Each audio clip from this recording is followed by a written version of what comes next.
everyone. We have a game with the white pieces against Parada 12, rated 1087. We go d4, he goes d5, establishing a presence in the center. We bring our knight out, threatening e4. He brings his knight out, stopping us. We play bishop f4 to control the center and coordinate with our knight. He goes knight c6, but this removes one of the potential defensive resources. Once we go knight b5 and attack the pawn, he no longer has access to knight a6, meaning he has to defend the pawn with a pawn sacrifice, e5. So instead of casual developing,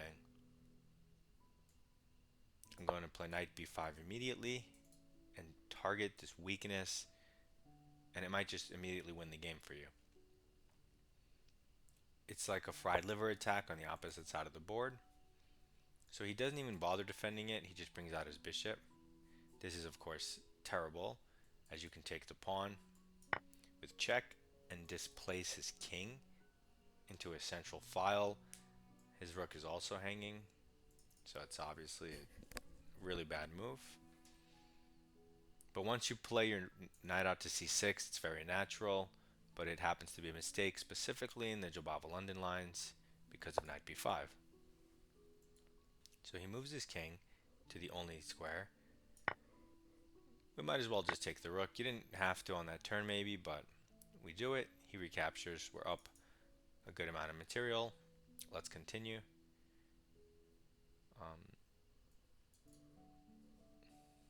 Okay, let's solidify our pawn chain in the center and open up our bishop. He now makes a pawn move, which we're happy to see as the pawn moves are extremely slow. And so we'll just bring another minor piece out towards the center and see what he does.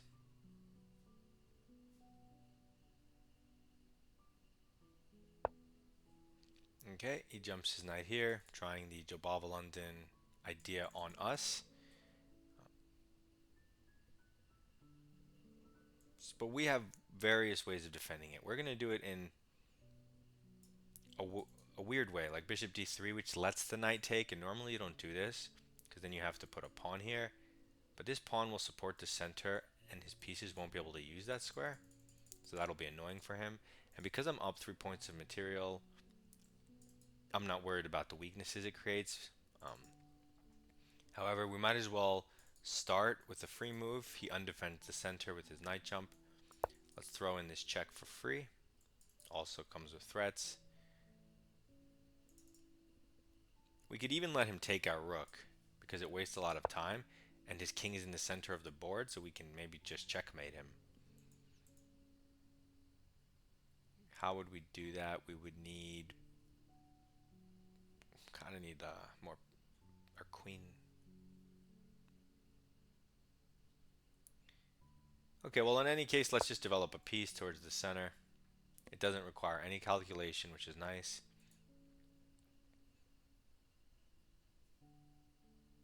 We're attacking his bishop. His knight or bishop should take. Or even if it shouldn't, like he doesn't have any good moves because he's down material, so taking's not good. If he moves, it's also not good. Okay, so he takes with the bishop instead of the knight. We could take with the knight and keep our pawn structure, but I'd rather create an open file for my rook because easier access to the king, and my rooks didn't really, like let's say the pawn was back here, my rooks don't have anywhere to play. So you have to, throw your rook pawns up the board to create some space. That's the whole thing. Let's just take the c file. So he's controlling and coordinating on the square, maybe to deliver. I don't really know. I'm just gonna castle and ignore him. If he wants to hop his knight in here, he's more than welcome to. This is a very noob move to make, where it looks like, oh, I'm getting in and attacking. But the thing is, it's not supported by a rook, it's supported by a queen. And so all you're really doing is pinning yourself. So that's never going to be a good thing. And there's no way to defend the knight, so you lose it.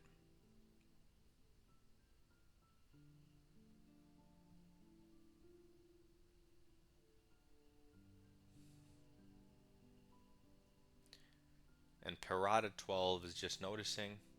I'm sorry, Parada, but his knight can't use the center because of our doubled pawn. He doesn't have a light square bishop, so he can't even attack this with that. Not that it really matters. The knight defends, the queen defends, the rook can defend, so it's pretty well supported.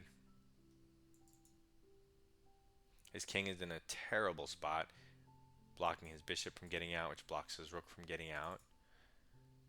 Just so many different problems all in one. And h6 is not the solution. I can say that with confidence.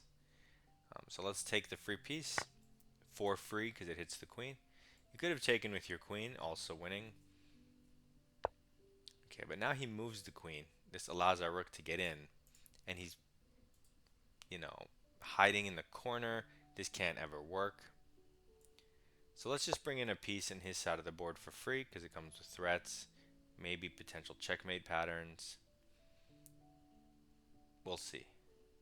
We might have to block this square with like a pawn move g4.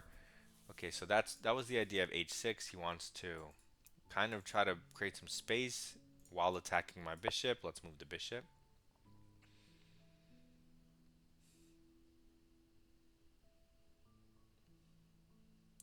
Maybe just we can also just break through the center. You could try to bring the queen in, sack the rook.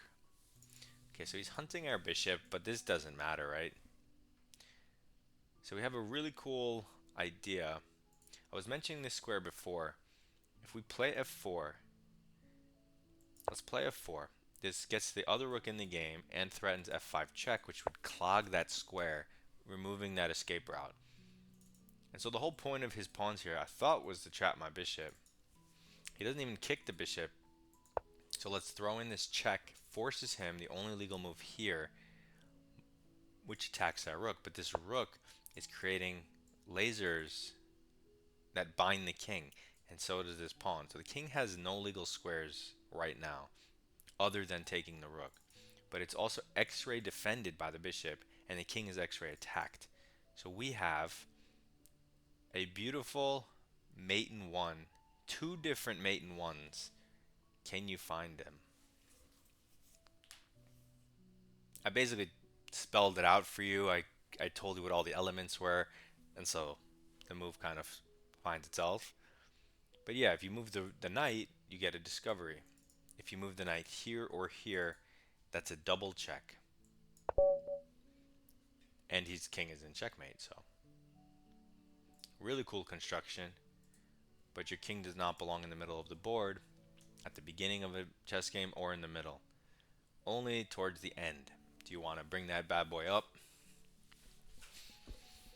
and get him in there? So let's go through the game. We try to get a Jobava London on the board. We attack the center. We attack the center, threaten to play e4. He stops us. So we just develop a piece towards the center. He brings a knight out, and that's our cue to investigate if knight b5 works. Whenever you see the two knights naturally developed in the Jobava, you check to see if you can play knight b5. As mentioned, the knight can no longer go to a6, defending backwards, so he has to block diagonal. But that's just basically winning for you too, so he really shouldn't put the knight here. But they do, oftentimes, because it looks like the most natural square. So you're going to get this a lot. And so you should be playing knight b5 a lot at the lower ranks. So now we're just immediately targeting and threatening to win the game. So that's dangerous. He doesn't stop us, and it goes from being up a pawn to being up 4 pawns, completely losing. Because we displace his king, pick up the rook, just terrible. And now here you just have to bring out your pieces and not do anything too dumb. So you can develop your knight. You can play c3 and support your center and stop any of his ideas. You could put your pawn in the center. They all make sense. We just put our pawn, center, and development. Development and center. Free improving move. And moving it forward is crazy. And then we develop and center. force move, king safety development, force move, and for free. Free stuff. Improving move for free. Force move. Force move because our bishop was going to get trapped. Improving move for free. Mate in 2. Now it's mate in 1. And then mate in 1. So perfectly logical game. All zeros, 19, center pawn, 98%. Another perfect game. But that's only because when a lower rated opponent blunders early, like here, and then especially even more so his next move, like from this point, you're going to have extremely high accuracy no matter what you do. Because the game is over and you can't really mess it up. Even the most natural moves win in positions like these, so it's not hard to do. And you can see you always have to consider Nb5. Don't make automatic moves because you're missing free wins, and then how are you supposed to climb and beat someone who's as strong as you are now if you're just making auto moves? So there's that. And what else was I gonna say? Nope, that's about it. Everything is pretty solid. Jobava London, give it a try. You're gonna catch a lot of noobs out with it. I mean, it's definitely, the more noob you are, the better it's gonna work for you. So a lot of you guys are low rated, so it's probably gonna work for you if you just understand some ideas. Good luck in your chess. Submit your rapid games in my Discord, and goodbye.